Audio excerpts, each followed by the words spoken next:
এই ভিডিওতে আমার টাইপ স্ক্রিপ্টের একটা কনফিগারেশন ফাইল আছে, সেটা হচ্ছে দেখবো। সেজন্য আমাদের হচ্ছে এখানে আমরা চলে যাব আর খুব সুন্দরভাবে একটা কমেন্ট লিখবো, সেটা হচ্ছে টিএসসি, তারপর হচ্ছে ইনিট, এইভাবে দিয়ে দেবো। তাহলে হচ্ছে আমরা দেখবো যে এখানে হচ্ছে একটা এই যে টিএস কনফিগ ডট জেসন এই ফাইলটা হচ্ছে জেনারেট হবে। আপনারা যখন টাইপ স্ক্রিপ্ট আরো ডিটেলসে আরো বড়ভাবে কাজ করবেন, তখন হচ্ছে আপনার এখানে হচ্ছে অনেক কিছু আছে, সেগুলো হচ্ছে এডিট করতে লাগতে পারে, যে আপনি হচ্ছে বিভিন্ন এখানে অনেক অনেক কিছু আছে। সো সেগুলাতে হচ্ছে আপনাকে কাজ করতে হইতে পারে, বাট এট দ্য প্রেজেন্ট আপনি হচ্ছে এটা আপনি বিভিন্ন কাজে ইউজ করতে পারেন। সো যেমন হচ্ছে আমাদের হচ্ছে এখানে ফাইলটা আছে এইরকম। সো আমি যে একটা কাজ করি যে আচ্ছা, এটা হচ্ছে এত কিছু ওপেন হয়েছে, সো এটা সমস্যা নেই। টাইপস্ক্রিপ্ট তুমি এখানে যে ts.config এই দুইটা ফাইল নিয়ে আমরা হচ্ছে আপাতত কাজ করতেছি, তাই না? এখন আমি যে একটা কাজ করি যে ts.config এ আমি হচ্ছে কন্ট্রোল এফ দিয়ে হচ্ছে ডিরেক্টরি নিয়ে একটু কাজ করার চেষ্টা করি, যে ডিরেক্টরিতে কয়টা আছে সেখানে ডিক্লারেশন ডিরেক্টরি।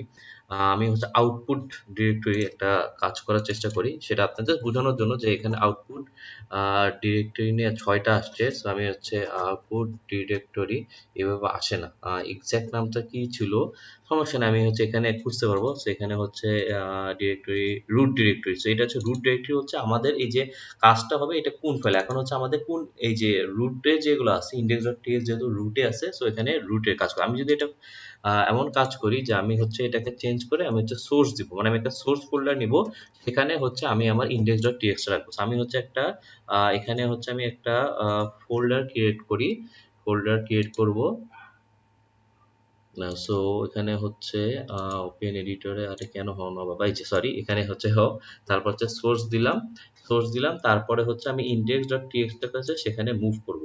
সো আমি হচ্ছে ইন্ডেক্স ডট, হ্যাঁ আমি এটা করতে চাই। সো এটা হচ্ছে সোর্সের মধ্যে মুভ হয়ে গেল। সো এখন এটা সোর্সের মধ্যে আছে। সো টিএক্স ডট কনফিগে যাই, এখন হচ্ছে এটা রুট ডিরেক্টরি, তাই না? সো এরকম এই ডিআইআর তে আরেকটা হচ্ছে আউটপুট ডিরেক্টরি। সো আমি এখানে দেখবো যে আউটপুট ডিরেক্টরি যেটা আছে, সো এই যে আউটপুট ডিরেক্টরি, এটা আমি হচ্ছে একটা ফোল্ডার চাই, যেটা হচ্ছে আমি দিতে চাই হচ্ছে আউটপুট, এরকম যে আউটপুটে সে হচ্ছে সবগুলো জেনারেট করবে। এখানে মজাটা তাহলে কি, এখানে আমরা আসি যে আমরা যদি দেই যে সোর্সের ক্ষেত্রেও যদি আমি দিতে চাই কিছু, যে তাহলে হচ্ছে আমি এখানে দেই টাইপস্ক্রিপ্ট, তারপরে হচ্ছে টিএসসি ইন্ডেক্স ডট টিএস, তাহলে হচ্ছে আমি যদি দেই, তাহলে সো এখানে হচ্ছে আমরা দেখব wait TSC okay root file space আছে, এখানে হচ্ছে তার সে এইটা পাচ্ছে না, index dot TXI not found, সমস্যা নেই। So আমি হচ্ছে এখানে একটা ফাইল ভিতরে ঢুকতে হবে, সো হচ্ছে সিডি এসআরসি দেই, তাহলে হচ্ছে সে এখানে গেল। এখন হচ্ছে যদি আমি টিএসসি টাই দেই, হ্যাঁ আবার ওটা সমস্যা তৈরি করবে, সমস্যা নেই আমি ওয়েট করব, কারণ সে এটা পাচ্ছে না, কারণ হচ্ছে আমি কিন্তু এখন এটা হচ্ছে সোর্সের মধ্যে নিয়ে গেছি, তাই না? সো এই জন্যই হচ্ছে সে পাচ্ছে না। কিন্তু আমি যদি চাই তাহলে হচ্ছে টিএসসি মাইনাস ডাব্লিউ, যদি টিএসসি মাইনাস ডাব্লিউ সেখানে হচ্ছে শেষ পুরাটা ওভারঅল একটা হচ্ছে ফ্লো আনবে, মানে হচ্ছে যা যা আছে টিএস নট ফাউন্ড।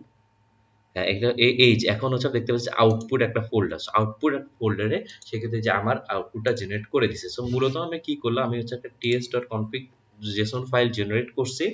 তার মধ্যে হচ্ছে জাস্ট কিছু চেঞ্জ করা যায়, সেটাই হচ্ছে আপনাদের বোঝানোর চেষ্টা করলাম, যে রুট ডিরেক্টরি আর আউটপুট ডিরেক্টরি আমি হচ্ছে চেঞ্জ করলাম। আর এখানে টিএসসি মানে ডাব্লিউ আমি হচ্ছে সবকিছুই হচ্ছে একবার হাত দিয়ে দিছি।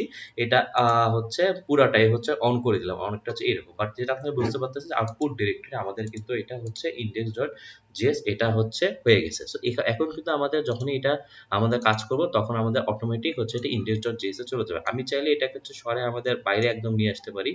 আর সোর্স যে ফাইল সেটা হচ্ছে ডিলিট করে দিই, যাতে হচ্ছে পরে আপনাদের বুঝতে সমস্যা না হয়, আমরা যেন সহজে এই কাজটা করতে পারি। আউটপুটে থাকবে, আর হচ্ছে আমরা হচ্ছে বাইরে একটা রেখে দিই হচ্ছে index.ts, এভাবে রেখে দিলাম, আর এখানে হচ্ছে আমরা আমাদের কাজগুলা করব। তো ইন সামারি আমরা হচ্ছে এখানে ts.config ফাইল কিভাবে জেনারেট হয়, এখানে অনেক অনেক কাজ আছে, আপনারা হচ্ছে সেগুলো আস্তে আস্তে জানবেন হয়তো।